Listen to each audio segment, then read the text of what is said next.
اعوذ باللہ من الشیطان الرجیم بسم اللہ الرحمن الرحیم یا ایہا الناس اعبدوا ربکم الذی خلقکم والذین من قبلکم لعلکم تتقون الذی جعل لکم الارض فراشا والسماء بناء وانزل من السماء ماء فاخرج به من الثمرات رزقا لکم فلا تجعلوا للہ اندادا وانتم تعلمون وَإِن كُنتُم فِي رَيْبٍ مِّمَّا نَزَّلْنَا عَلَىٰ عَبْدِنَا فَأْتُوا بِسُورَةٍ مِّن مِّثْلِهِ وَادْعُوا شُهَدَاءَكُم مِّن دُونِ اللَّهِ إِن كُنتُمْ صَادِقِينَ فَإِن لَّمْ تَفْعَلُوا وَلَن تَفْعَلُوا فَاتَّقُوا النَّارَ الَّتِي وَقُودُهَا النَّاسُ وَالْحِجَارَةُ أعدت للكافرين وبشر الذين آمنوا وعملوا الصالحات أن لهم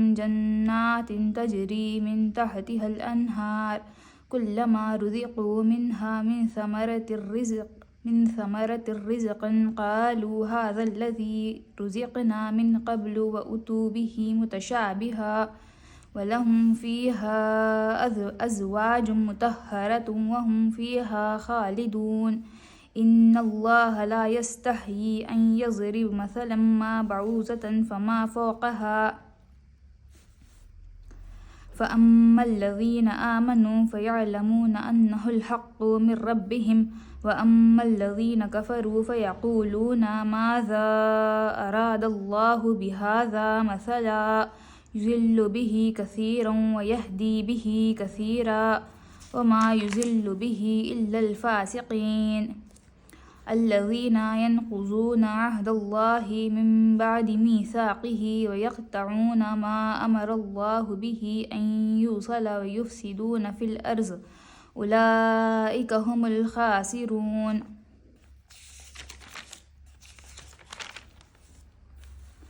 لوگوں، بندگی اختیار کرو اپنے اس رب کی جو تمہارا اور تم سے پہلے جو لوگ ہو گزرے ہیں ان سب کا خالق ہے.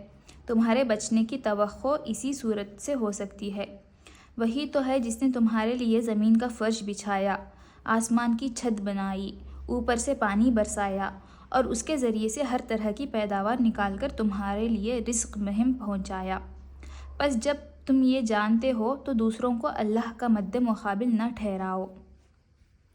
اور اگر تمہیں اس امر میں شک ہے کہ یہ کتاب جو ہم نے اپنے بندے پر اتاری ہے یہ ہماری ہے یا نہیں، تو اس کے مانند ایک ہی صورت بنا لاؤ، اپنے سارے ہم نواؤں کو بلا لو، ایک اللہ کو چھوڑ کر باقی جس کی چاہو مدد لے لو. اگر تم سچے ہو تو یہ کام کر کے دکھاؤ. لیکن اگر تم نے ایسا نہ کیا اور یقیناً کبھی کر ہی نہیں سکتے تو ڈرو اس آگ سے جس کا ایندھن بنیں گے انسان اور پتھر، جو مہیا کی گئی ہے منکرین حق کے لیے.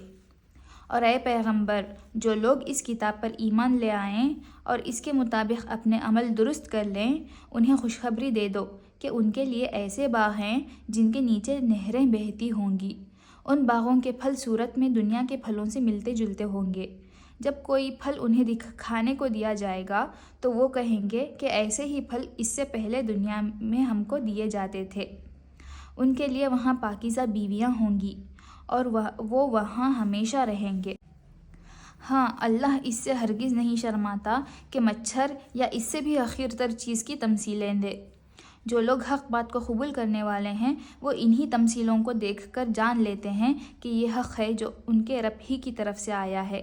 اور جو ماننے والے نہیں ہیں وہ انہیں سن کر کہنے لگتے ہیں کہ ایسی تمثیلوں سے اللہ کو کیا سروکار. اس طرح اللہ ایک ہی بات سے بہتوں کو گمراہی میں مبتلا کر دیتا ہے اور بہتوں کو راہ راست دکھا دیتا ہے.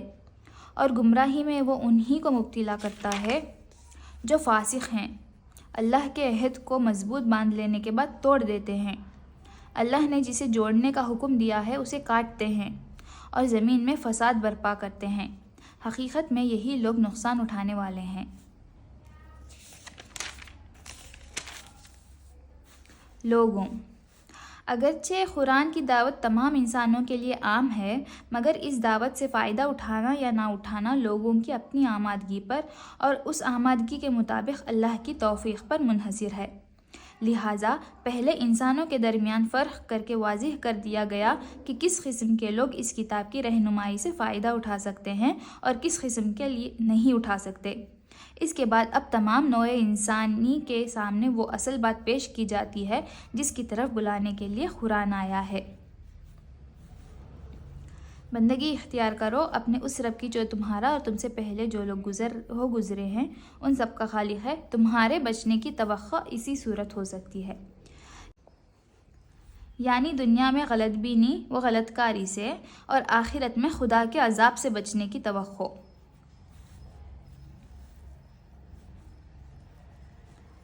بس جب تم یہ جانتے ہو تو دوسروں کو اللہ کا مد مقابل نہ ٹھہراؤ، یعنی جب تم خود بھی اس بات کے قائل ہو اور تمہیں معلوم ہے کہ یہ سارے کام اللہ ہی کے ہیں تو پھر تمہاری بندگی اسی کے لیے خاص ہونی چاہیے۔ دوسرا کون اس کا حقدار ہو سکتا ہے کہ تم اس کی بندگی بجا لاؤ؟ دوسروں کو اللہ کا مد مقابل ٹھہرانے سے مراد یہ ہے کہ بندگی و عبادت کی مختلف اقسام میں سے کسی قسم کا رویہ خدا کے سوا دوسروں کے ساتھ برتا جائے۔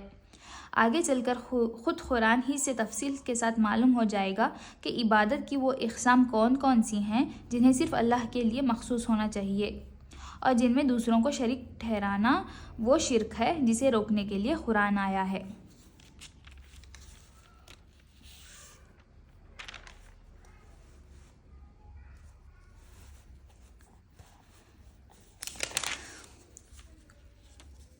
اگر تمہیں اس امر میں شک ہے کہ کتاب جو ہم نے اپنے بندے پر اتاری ہے یہ ہماری ہے یا نہیں، تو اس کے مانند ایک ہی صورت بنا لاؤ، اپنے سارے ہم نواؤں کو بلا لو، ایک اللہ کو چھوڑ کر باقی جس چیز کی چاہو مدد لے لو۔ اگر تم سچے ہو تو یہ کام کر کے دکھاؤ۔ اس سے پہلے مکے میں کئی بار یہ چیلنج دیا جا چکا تھا کہ اگر تم اس قرآن کو انسان کی تصنیف سمجھتے ہو تو اس کے مانند کوئی کلام تصنیف کر کے دکھاؤ۔ اب مدینے میں پہنچ کر بھی اس کا اعادہ کیا جا رہا ہے، لیکن اگر تم نے ایسا نہ کیا اور یقیناً کبھی کر بھی نہیں سکتے تو ڈرو اس آگ سے جس کا ایندھن بنیں گے انسان اور پتھر، جو مہیا کی گئی ہیں منکرین حق کے لیے۔ اس میں یہ لطیف اشارہ ہے کہ وہاں صرف تم ہی دوزخ کا ایندھن نہ بنو گے، بلکہ تمہارے وہ بت بھی وہاں تمہارے ساتھ ہی موجود ہوں گے جنہیں تم نے اپنا معبود و مسجود بنا رکھا ہے۔ اس وقت تمہیں خود ہی معلوم ہو جائے گا کہ یہ خدائی میں کتنا دخل رکھتے ہیں۔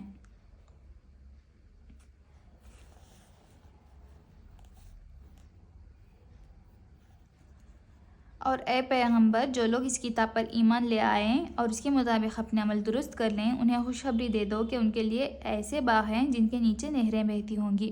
ان باغوں کے پھل صورت میں دنیا کے پھلوں سے ملتے جلتے ہوں گے۔ جب کوئی پھل انہیں کھانے کو دیا جائے گا تو وہ کہیں گے کہ ایسے ہی پھل اس سے پہلے ہمیں دنیا میں ہم کو دیے جاتے تھے،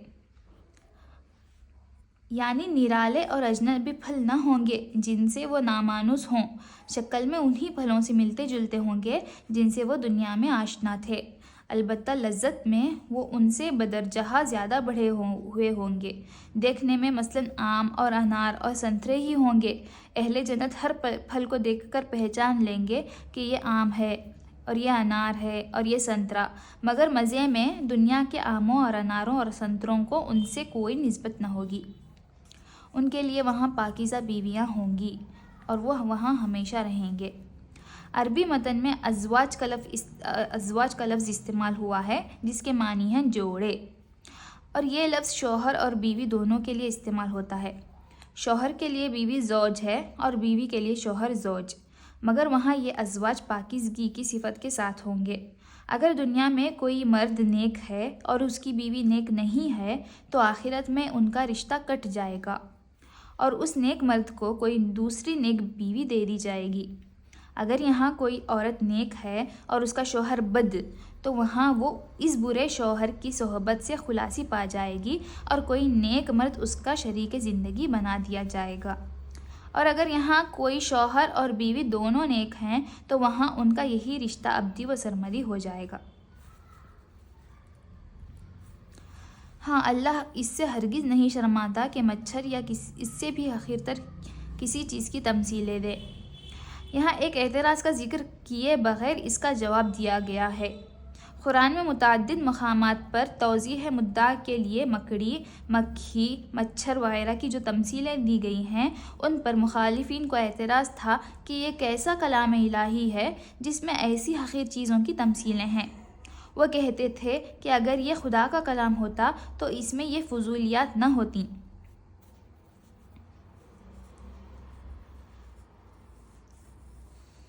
ایسی سن کر کہنے لگتے ہیں کہ ایسی تمثیلیں تو اللہ سے کیسے۔ اس طرح اللہ ایک ہی بات سے بہتوں کو گمراہی میں مبتلا کر دیتا ہے اور بہتوں کو راہ راست دکھا دیتا ہے۔ یعنی جو لوگ بات کو سمجھنا نہیں چاہتے، حقیقت کی جستجو ہی نہیں رکھتے، ان کی نگاہیں تو بس ظاہری الفاظ میں اٹک کر رہ جاتی ہیں اور وہ ان چیزوں سے الٹے نتائج نکال کر حق سے اور زیادہ دور چلے جاتے ہیں، برعکس اس کے جو خود حقیقت کے طالب ہیں اور صحیح بصیرت رکھتے ہیں، ان کو انہی باتوں میں حکمت کے جوہر نظر آتے ہیں اور ان کا دل گواہی دیتا ہے کہ ایسی حکیمانہ باتیں اللہ ہی کی طرف سے ہو سکتی ہیں۔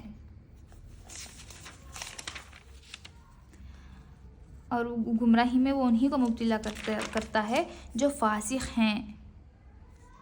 فاسق سے مراد نافرمان، اطاعت کی حد سے نکل جانے والا۔ جو فاسق ہیں اللہ کے عہد کو مضبوط باندھ لینے کے بعد توڑ دیتے ہیں۔ بادشاہ اپنے ملازموں اور رعایا کے نام جو فرمان یا ہدایات جاری کرتا ہے ان کو عربی محاورے میں عہد سے تعبیر کیا جاتا ہے، کیونکہ ان کی تعمیل رعایا پر واجب ہوتی ہے۔ یہاں عہد کا لفظ اسی معنی میں استعمال ہوا ہے۔ اللہ کے عہد سے مراد اس کا وہ مستقل فرمان جس کی روح سے تمام نوع انسانی صرف اسی کی بندگی، اطاعت اور پرستش کرنے پر مامور ہے۔ مضبوط باندھ لینے کے بعد سے اشارہ اس طرف ہے کہ آدم کی تخلیق کے وقت تمام نوع انسانی سے اس فرمان کی پابندی کا اقرار لے لیا گیا تھا۔ سورہ اعراف آیت 172 میں اس عہد و اقرار پر نسبتاً زیادہ تفصیل کے ساتھ روشنی ڈالی گئی ہے۔ اللہ کے عہد کو اللہ نے جس سے جوڑنے کا حکم دیا ہے اسے کاٹتے ہیں، یعنی جن روابط کے قیام اور استحکام پر انسان کی اجتماعی و انفرادی فلاح کا انحصار ہے اور جنہیں درست رکھنے کا اللہ نے حکم دیا ہے، ان پر یہ لوگ تیشہ چلاتے ہیں۔ اس مختصر سے جملے میں اس قدر وسعت ہے کہ انسانی تمدن و اخلاق کی پوری دنیا پر جو دو آدمیوں کے تعلق سے لے کر عالمگیر بین الاقوامی تعلقات تک پھیلی ہوئی ہے، صرف یہی ایک جملہ حاوی ہو جاتا ہے۔ روابط کو کاٹنے سے مراد محض تعلقات انسانی کا انقطاع ہی نہیں، بلکہ تعلقات کی صحیح اور جائز صورتوں کے سوا جو صورتیں بھی اختیار کی جائیں گی وہ سب اسی ذیل میں آ جائیں گی، کیونکہ ناجائز اور غلط روابط کا انجام وہی ہے جو قطع روابط کا ہے، یعنی بین الانسانی معاملات کی خرابی اور نظام اخلاق و تمدن کی بربادی، اور زمین میں فساد برپا کرتے ہیں۔ حقیقت میں یہی لوگ نقصان اٹھانے والے ہیں۔ ان 3 جملوں میں فسق اور فاسق کی مکمل تعریف بیان کر دی گئی ہے۔ خدا اور بندے کے تعلق اور انسان کے تعلق کو کاٹنے یا بگاڑنے کا لازمی نتیجہ فساد ہے، اور جو اس فساد کو برپا کرتا ہے وہی فاسق ہے۔ صدق اللہ العلی العظیم۔